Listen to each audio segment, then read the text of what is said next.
નમસ્કાર મિત્રો, હું છું નરેશ માળી। આજે આપણે વાત કરીશું તાપી જિલ્લાની।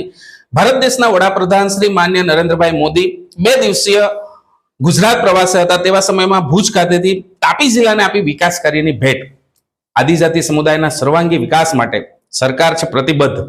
800 megawatt ultra super critical thermal power plant unit 7 અને નવા માર્શલિંગ યાર્ડનું રીમોડેલિંગ કાર્યનું ખાતમુહૂર્ત ભુજ ખાતેથી કરવામાં આવ્યું। વડાપ્રધાન શ્રી નરેન્દ્ર મોદીએ ભુજ ખાતેથી તાપી જિલ્લાને આપી વિકાસ કાર્યની ભેટ। આદિજાતિ સમુદાયના સર્વાંગી વિકાસ માટે સરકાર પ્રતિબદ્ધ। 800 megawatt ultra super critical thermal power plant unit 7 અને નવા માર્શલિંગ યાર્ડનું રીમોડેલિંગ કાર્યનું ખાતમુહૂર્ત કરાયું।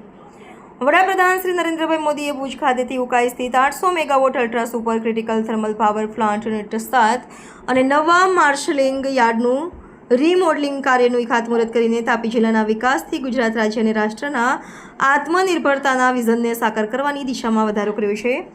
આ પ્રસંગે તાપી જિલ્લામાં આયોજિત કાર્યક્રમમાં ગુજરાત રાજ્યના આદિજાતિ વિકાસ રાજ્યમંત્રી શ્રી કુંવરજીભાઈ હળપતિએ પ્રેરક ઉપસ્થિતિ નોંધાવતા જણાવ્યું કે વડાપ્રધાન શ્રી નરેન્દ્રભાઈ મોદીના નેતૃત્વમાં ગુજરાત રાજ્યની સિદ્ધિઓમાં સતત વધારો થયો છે। ગુજરાતમાં ઔદ્યોગિક ક્રાંતિ, semiconductor sector, tourism sector, IT sector કે પછી શિક્ષણ ક્ષેત્રે પ્રગતિના નવા સોપાનો સર કર્યા છે। રોજગારી ક્ષેત્રે પણ ગુજરાત અગ્રેસર બન્યું છે। મંત્રી શ્રી હળપતિએ જણાવ્યું કે તાપી જિલ્લો વિવિધ ક્ષેત્રમાં આગળ વધે અને વિકસિત તાપી જિલ્લાથી રાજ્ય અને રાષ્ટ્ર વિકસિત બને તે માટે વડાપ્રધાન શ્રીના માર્ગદર્શન હેઠળ મુખ્યમંત્રી શ્રી ભૂપેન્દ્રભાઈ પટેલે પણ આદિજાતિ સમુદાયની ચિંતા કરીને તેમને વિકાસના માર્ગે દોર્યા છે। આ પ્રસંગે સાંસદ શ્રી પ્રભુભાઈ વસાવા, જિલ્લા પંચાયતના પૂર્વ પ્રમુખ, સંગઠન પ્રમુખ સુરજભાઈ વસાવા, જિલ્લા અને તાલુકાના સદસ્યશ્રીઓ, સંબંધિત વિભાગના અધિકારીશ્રીઓ, કર્મચારીશ્રીઓ અને નાગરિકો ઉપસ્થિત રહ્યા હતા। આગળ વધી રહ્યું છે। હું પોતે મારા જ વિભાગની વાત કરું, મારો વિભાગ શ્રમ રોજગાર વિભાગ છે।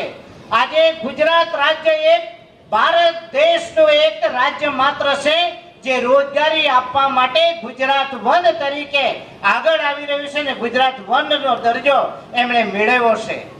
એટલે ધરમપુર ખાતે રેવન્યુ તલાટી સંવર્ગની પરીક્ષાના ગ્રેડ પે અને અભ્યાસક્રમમાં ફેરફાર કરવા બાબતે રજૂઆત કરવામાં આવી। રેવન્યુ તલાટીની પરીક્ષાના જાહેર કરવામાં આવેલ અભ્યાસક્રમમાં ફેરફાર કરવા બાબતે નીચે મુજબ તર્કસંગત મુદ્દાઓ રજૂ કરવામાં આવ્યા છે।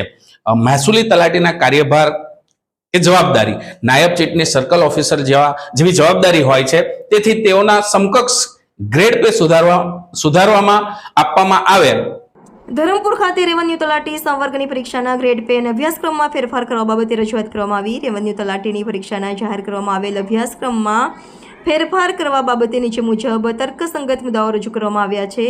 મહેસૂલી તલાટીનો કાર્યભાર જવાબદારી નાયબ ચીટની સર્કલ ઓફિસર જેવી જવાબદારી હોય છે, તેથી તેઓની સમકક્ષ ગ્રેડ પે સુધારવામાં આપવામાં આવશે। તારીખ 22/5/2025ના રોજ મહેસૂલી તલાટી સંવર્ગનો નવો અભ્યાસક્રમ જાહેર કરવામાં આવ્યો, જેમાં 200 માર્ક્સની પ્રાથમિક પરીક્ષા રાખવામાં આવી છે, જેમાં ગુજરાતી, અંગ્રેજી, બંધારણ, ઇતિહાસ, ભૂગોળ, વારસો, અર્થતંત્ર, પર્યાવરણ જેવા બધા વિષયો છે। મુખ્ય પરીક્ષામાં 350 માર્ક્સના 3 પેપર રાખવામાં આવ્યા છે, જેમાં 100 માર્ક્સનું ગુજરાતી, 100 માર્ક્સનું અંગ્રેજી અને 150 માર્ક્સ સામાન્ય અભ્યાસ, જેમાં ગુજરાત, ભારતનો ઇતિહાસ, સાંસ્કૃતિક વારસો, ગુજરાત અને દેશની ભૂગોળ, વિજ્ઞાન અને ટેકનોલોજી, બંધારણ, અર્થતંત્ર, જાળવહીવટ, એથિક્સ જેવા વિષયો છે। પેપર ચેકિંગમાં જીપીએસસી જેવી બંધારણીય સંસ્થા પણ 5000 થી 7000 જવાબવહી ચેક કરવા ભૂલો જોવા મળે છે। કોર્ટ કેસો થતા હોય છે, તો અહીં 12000 જવાબવહી ન્યાયપૂર્વક ચેક થશે, એ કઈ રીતે માની લેવું? 1900 ગ્રેડ પેમાં 26000ના ફિક્સ પેની ક્લાસ 3ની નોકરીમાં 350 માર્ક્સનું લેખિત એકદમ તર્કસંગત નથી અને અન્યાયકારી છે, જે વિષયને ગંભીરતાથી લઈ મેન્સ મુખ્ય પરીક્ષા એક્ઝામમાં ડિસ્ટ્રિક્ટિવને બદલે ઓબ્જેક્ટિવ MCQ આધારિત લેવામાં આવેલી વિદ્યાર્થીઓ દ્વારા માંગ કરવામાં આવી। માર્ક્સની અને તેમાં બી લોકો એક જ એક્ઝામ લે છે, તો પછી એના કરતાં નાની એક્ઝામમાં આ રીતનો અન્યાય શા માટે એમ? અને અમારી એ જ માંગણી છે કે આ મેન્સ એક્ઝામ રદ થવી જોઈએ અને જો એ લોકો ના રદ કરે તો પછી એટલો ગેડ પે આપવો જોઈએ। અમારા ગેડ પે બી 1900 રૂપિયા જ છે, એ માટે અમે આવેદનપત્ર માટે આપવા માટે આવ્યા છીએ। વિદ્યાર્થીઓની માંગણી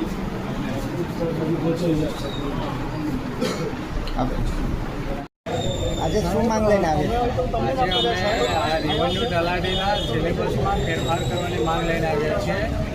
પહેલાં આ સિલેબસ એક જ એક્ઝામ હતી MCQ બેઝ, અને હવે જે નવો સિલેબસ આવ્યો છે એમાં પ્રિલિમ પરીક્ષા MCQ બેઝ છે અને મુખ્ય પરીક્ષા વર્ણનાત્મક છે, તે બી 3 પેપર છે અને 350 માર્કની છે અને એનો ગ્રેડ પે બી 1900 રૂપિયા જ છે. ભલે એનું આ એક્ઝામમાંથી પ્રમોશન ભલે નાયબ મામલતદારમાં થાય છે, પણ સરકારમાં બીજી અન્ય કેડર છે જેવી કે નાયબ ચીફનીસ એટલે નાયબ TDO કહેવાય અને એનું પ્રમોશન થાય છે સીધું TDOમાં, તાલુકા વિકાસ અધિકારીમાં. તેની બી એક જ એક્ઝામ છે. ટૂંક સમયમાં હમણાં પંચાયતના 10 દિવસ પહેલાં નવા RR આવ્યા અને એમાં એમણે ઉલ્લેખ કરેલો છે કે એક જ એક્ઝામ છે 200 માર્ક્સની અને MCQ બેઝ છે. તો પછી આ ગૌણ સેવા પસંદગી મંડળ જે એક્ઝામ લે છે તેમાં આટલો મોટો તફાવત શા કારણે? એ અમારા જોડે અન્યાય છે. એટલે આની માંગણી લઈને અમે આજે અહીં મામલતદાર સાહેબને આવેદનપત્રમાં આપવા માટે આવ્યા છીએ. ધરમપુર તાલુકાના વિદ્યાર્થીઓ સાથે પ્રાંત કચેરીમાં રજૂઆત કરવા આવ્યા છે.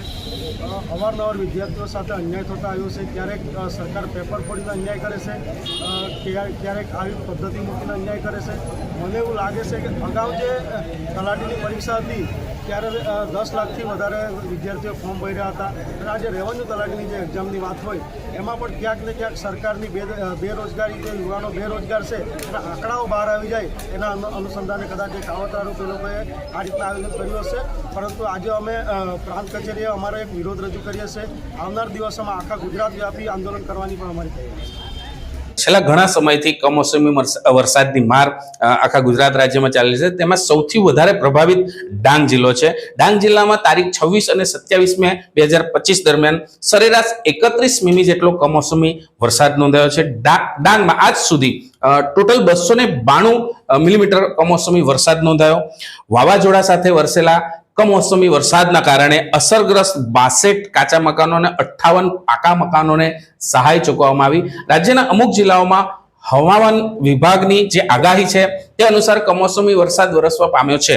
જે મુજબ ડાંગ જિલ્લામાં પણ કમોસમી વરસાદ સરકારી ચોપડે નોંધાવા પામ્યો છે, જેમાં ખેડૂતોને ઘણા મોટા પાયે નુકસાન થયું છે.